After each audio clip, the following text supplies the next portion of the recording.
Before the arrival of Europeans in the African continent, our forefathers and mothers were religious. They had shrines, gods, and ancestors. The African gods were, however, treated as inferior and evil by their colonizers, and the shrines were burnt down and churches were set up. When the colonizers left the continent after looting the continent of its dignity and resources, they left Africans with the Bible and the gospel. Unfortunately, the African pastors and priests took the gospel of Christ a step further in the wrong direction this time. Raining. Hallelujah! Hallelujah! The rain has come. Elijah has come. This is business. Has come. The reason for making this video is to state things as they are by pointing out some controversial teachings from popular preachers in Africa.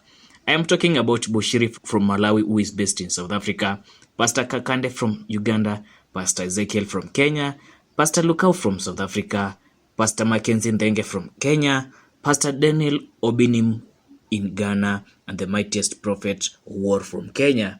If this is not the kind of video you would be comfortable listening or watching to, kindly scroll past it. Without further ado, let's go. Let's start with Pastor Bushiri. He rose like a king, only that he is the king clown in a circus, a smooth liar who uses Christianity to rob people of their money and perform fake miracles. Pastor Bushiri is famous, or infamous if you like, and he is famous for asking people whether he knows them, to which they are supposed to deny. He could stand up and ask his congregants, "Do I know you? Have we ever spoke before? Can I prophesy for you?" The whole things look like a circus. Look at him unlocking someone's phone without knowing its pattern. There's a message in your phone. Bring it here. It is having a password. Yes, it's a password. Let me open it for you. If I fail to open this phone, I'm a fake prophet. Will you keep quiet? Lola Masido, I see.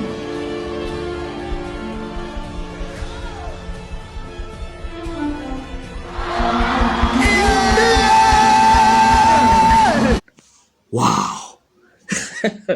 Look at this one too. Let me tell you something. Go deeper. When you were young, Yes, Papa. something spiritual happened. Yes, Papa. In fact, to be precise, Yes, Papa. you were 10 years, 4 months old. Yes, Papa. By that time, can I prophesy a little bit? Prophesy. You were in grade 10. Yes, Papa. It all happened until one day when things went south. Look at it here. Have you ever told me your name before? Have you ever told me your name, or where you stay, your house number, your address, how many kids you have? Do I know you? Oh. I'm asking. Yeah, we meet before. Yeah, we meet before here. What did we meet? What did we talk? Around 2 o'clock. The latest theatric from Bushiri is when he was walking on air, floating, literally. Let's leave Bushiri alone. Pastor Kakande is another controversial one. He is famous for spraying anointing oil on his congregants. He makes them fall down like flies. All of them, except the cameraman. It is written in the script. I won't talk much about him, and let's go to Pastor Ezekiel from Kenya. This is a special case, and I know his adherents will stone me for speaking out. Pastor Ezekiel had a humble background, and those who know him from way back in 2010 in Kenya can attest to that. However, he has turned into a meme for using controversial teaching which seem to rotate around marriages. In this video, which is in Swahili, Kenya's and Tanzania's national language, you can see him tell this gentleman that his marriage won't last just because he wore this famous Kenyan bracelet. For those who are doubting me, here is the video. Any man with that ribbon huwa ndoa yake inamsumbua. Sikujua mchungaji. Yeyote ambaye ako na hiyo ribbon kwa mkono, hata kama ni mheshimiwa, ndoa yake inamsumbua, ni kutangaza watangazi. He also seems obsessed with hairstyles such as dreadlocks. Doubting me? Here is the video. Hakuna mtu ako na rasta, ako na bwana. Hakuna. kama ako na bwana ako barabarani anaenda. And it is not only that, he seems to have a thing for stars, which he calls nyota in Swahili, which I can loosely translate to one's destiny. He has been preaching about it for a long time, telling women that they can only secure marriage if they go back to their first lovers. I could go on and on, but I have to jump to Pastor Lukau, the controversial South African pastor who resurrected a dead man and gave him food a few minutes later. Life. Rise up! Yes! Come on! Come on! Hey! Rising! Hey! Rising up! Hey! Woo! Glory to Jesus! Hey! Glory to Jesus! The funny thing, the resurrected man died a few days later. The final pastor whom I will expose with so much anger is MacKenzie.